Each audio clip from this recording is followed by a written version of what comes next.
Je voudrais partager avec vous une très très belle histoire qui est tirée en fait d'une réflexion sur les Pirkei Avot. Ça tombe bien parce que nous sommes dans la période qui nous sépare de Pesach à Shavuot et bien entendu on a la tradition, comme vous le savez, chaque Shabbat d'étudier un chapitre des Pirkei Avot. Nous avons étudié récemment le premier chapitre des Pirkei Avot et Baruch Hashem, dans ce chapitre plein d'enseignements, comme toujours les Pirkei Avot c'est une source intarissable d'enseignements et de conseils et de morale. Nous avons dans la Mishnah Vav, la Mishnah numéro 6, une très belle histoire que je voudrais vous raconter. D'abord, il est écrit dans le Pérek des Pirkei Avot, Yehoshua ben Perachia, Venita Yarabeli Kiblu Mehem.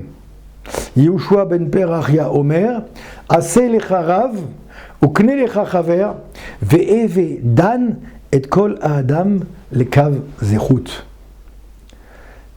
Je vous traduis, Yehoshua ben Perachia et Nitan d'Arabel, ils ont reçu la tradition de leur maître précédent, Yehoshua, donc leur maître précédent, excusez-moi, qui était Yossi ben Yoézer et Yossi ben Yochanan, et Yehoshua ben Perachia, il dit, fais-toi un maître, acquiert un ami, et juge toujours ton prochain avec, les kav zechut positivement. Juge toujours ton prochain favorablement. Et c'est sur ce dernier conseil que je voudrais vous raconter cette histoire extraordinaire de laquelle on peut tirer vraiment un enseignement pour toute la vie.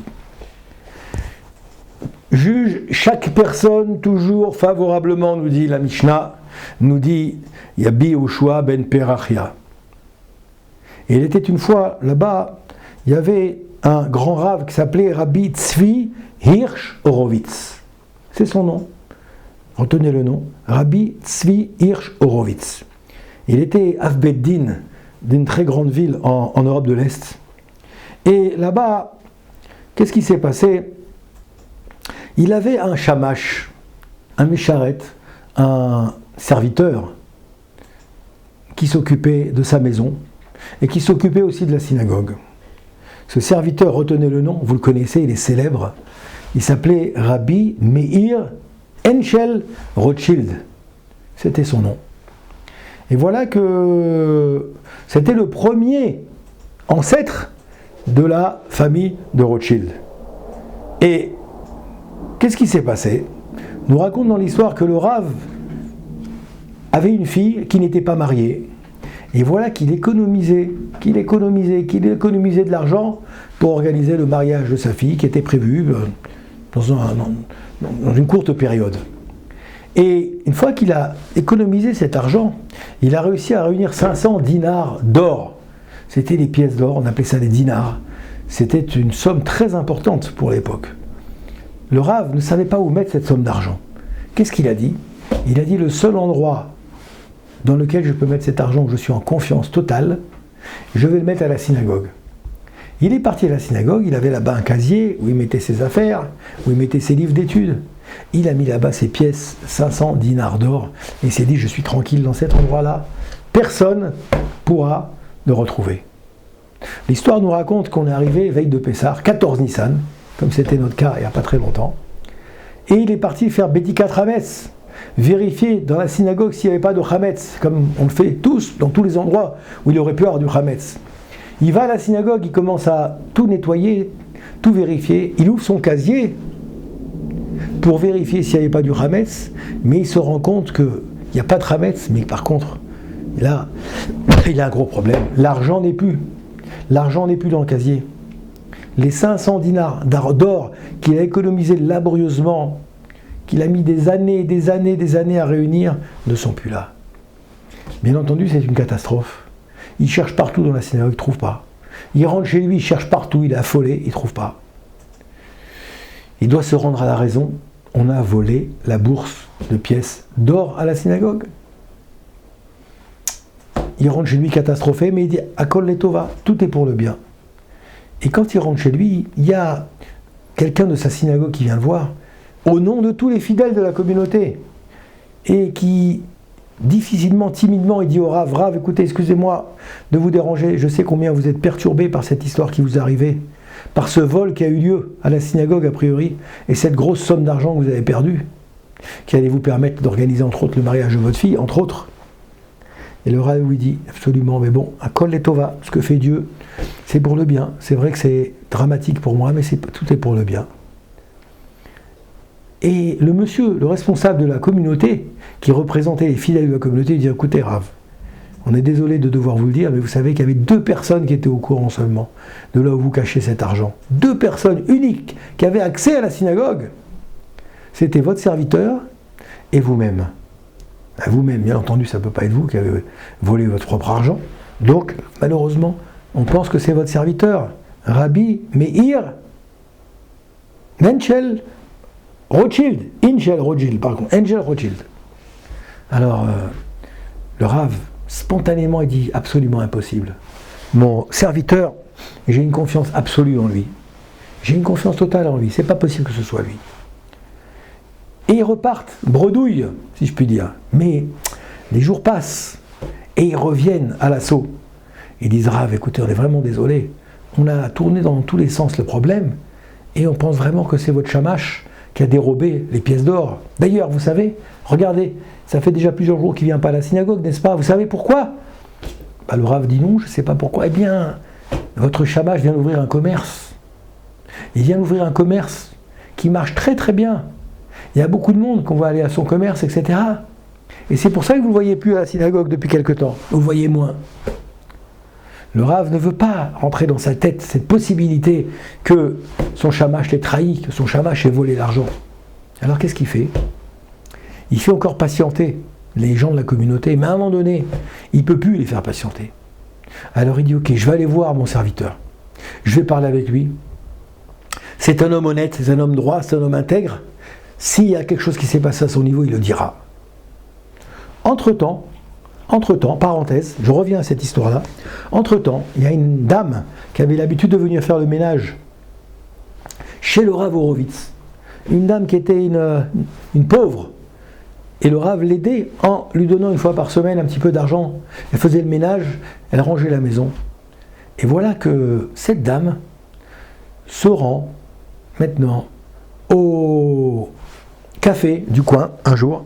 Elle invite 2-3 copines avec elle. Et elle dit, je vous invite, c'est moi qui paye la tournée. Alors, ok, une consommation est servie.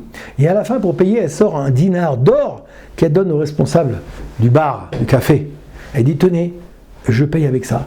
Le responsable du bar dit, mais d'où vous sortez cette pièce d'or? On sait que vous n'avez pas d'argent, vous n'avez pas de moyens. Elle dit, justement, c'est mon jour de chance, je l'ai trouvé en chemin. J'ai trouvé en chemin, très bien. Ok, alors, elle offre la tournée à tout le monde, tournée générale, et elle rentre chez elle. Le problème, c'est que la semaine d'après, elle fait la même chose. Elle appelle ses copines, elle ressort, elle voit le même café, elle veut commander l'addition pour tout le monde, tournée générale, mais elle dit, je vais payer, bougez pas. Et elle sort de la poche un deuxième dinar d'or. Là, c'est déjà un petit peu bizarre. D'où vient ce dinar d'or, madame? Je l'ai trouvé en chemin, c'est mon jour de chance. Troisième fois, même topo. Elle va au café, elle invite ses copines. Où est-ce que vous l'avez trouvé? C'est mon jour de chance, sur la route. À un moment donné, ça a éveillé un petit peu le soupçon du Baal Habayit, du restaurant café. Il dit, je vais quand même voir ce qui se passe, c'est pas normal. Je vais aller au commissariat, voir peut-être qu'il y a quelque chose qui sont au courant.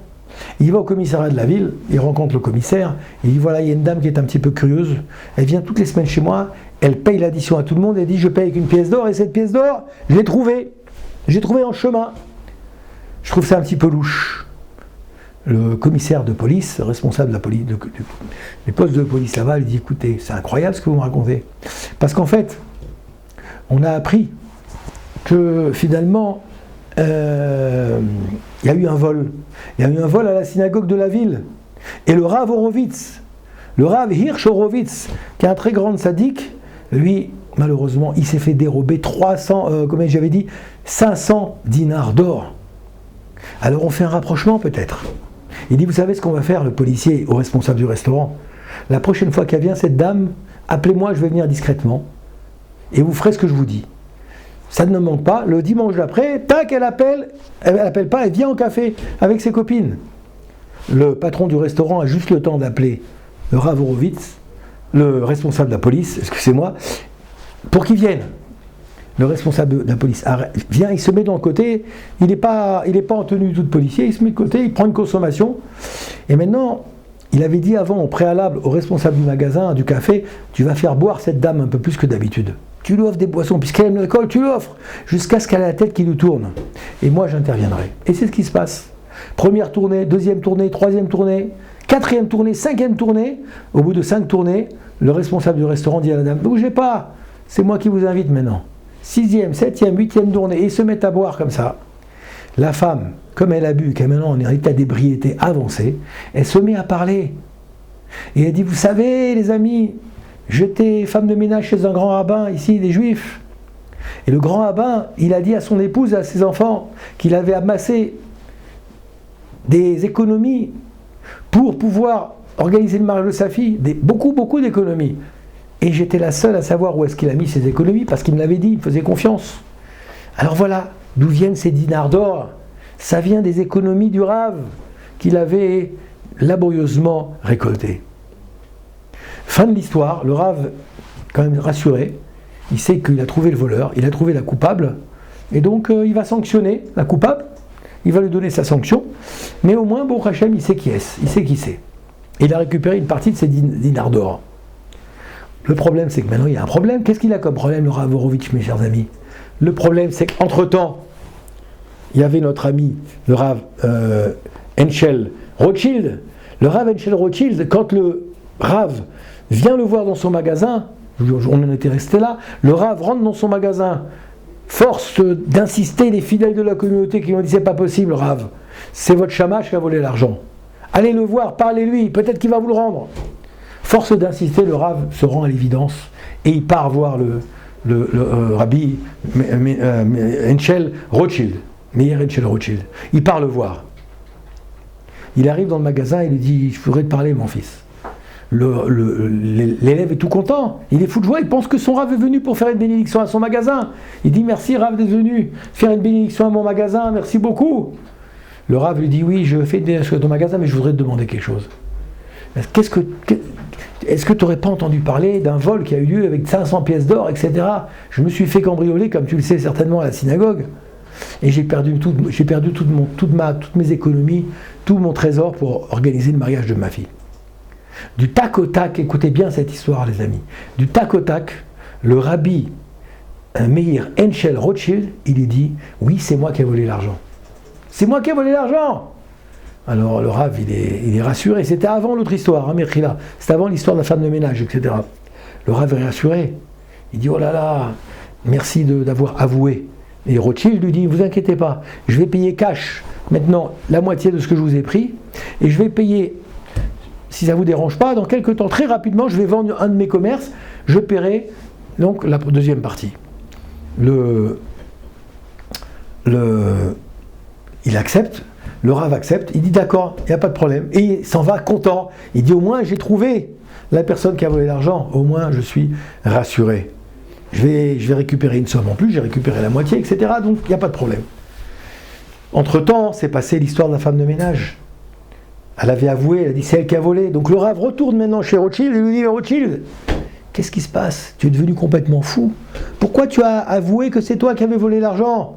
Alors qu'on a trouvé la coupable, qui s'est rendue à la police. Pourquoi tu as dit que tu avais volé l'argent? Je sais que c'est pas toi maintenant.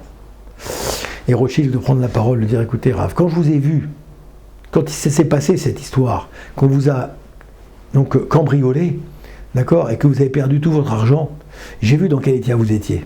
Vous étiez dans un état vraiment de grande stress, de grande tristesse, de grands problèmes. Alors je me suis dit, je vais arranger la chose tout de suite, je vais dire, c'est moi qui ai volé l'argent. Comme ça, vous seriez un petit peu rassuré. En connaissant le coupable, en sachant que le coupable il va vous rembourser, même si ça prendra un peu de temps, vous serez un peu rassuré. Alors, bien entendu, le Rav, quand il voit ça, il dit, mais c'est quoi ce tzaddik, cet élève que j'ai? Et qu'est-ce qu'il fait le Rav? Il dit, je te remercie infiniment pour ce que tu as fait pour moi.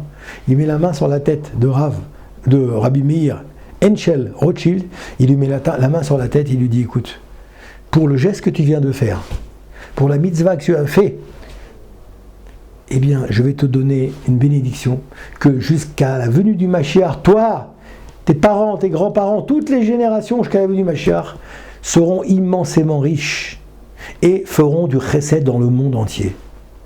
Vous avez bien entendu? D'un côté, il sera immensément riche, de l'autre côté, il fera beaucoup de chesed dans le monde entier. Alors voilà, mes chers amis, vous voyez quelqu'un, Dan, les Kohen Adam, les Kav Zechut, tu aurais pu juger négativement notre cher Rabbi Rab Rothschild. On aurait pu le juger sévèrement. Non, Dan, les Kol Adam, les Kav Zechut, parce que tu ne sais pas quelle est la vérité exacte. Et donc, on a vu le Rav Hirsch, il a eu un comportement exemplaire. Il n'a jamais accusé son serviteur. Même si on est venu en disant, mais c'est lui qui a volé, on l'a vu, etc. Même quand on dit ça, il a gardé son froid, il a gardé il était zen, comme on dit aujourd'hui dans le langage moderne, d'accord? Et Baruch Hashem, grâce à ça, eh bien, il a pu découvrir que finalement, il y avait eu dans le ciel des Mekatregim qui empêchaient que les choses se fassent comme il faut, de manière transparente. Et donc, Baruch Hashem, la famille de Rabbi Meir, Henschel, Rothschild, eux, par contre, ont fait les choses, les Shem Shamaïm, de manière délibérée, de manière désintéressée, ils ont bénéficié d'une bénédiction qui s'est réalisée, puisque tout le monde connaît bien entendu la famille Rothschild de par le monde, une famille de Baal et Chesed, une famille qui aide les Juifs partout dans le monde, là où il y en a, et donc on peut leur dire merci, et merci également à Yehoshua ben Perachia qui nous a permis de raconter cette belle histoire. Amen Ken Yiratzon.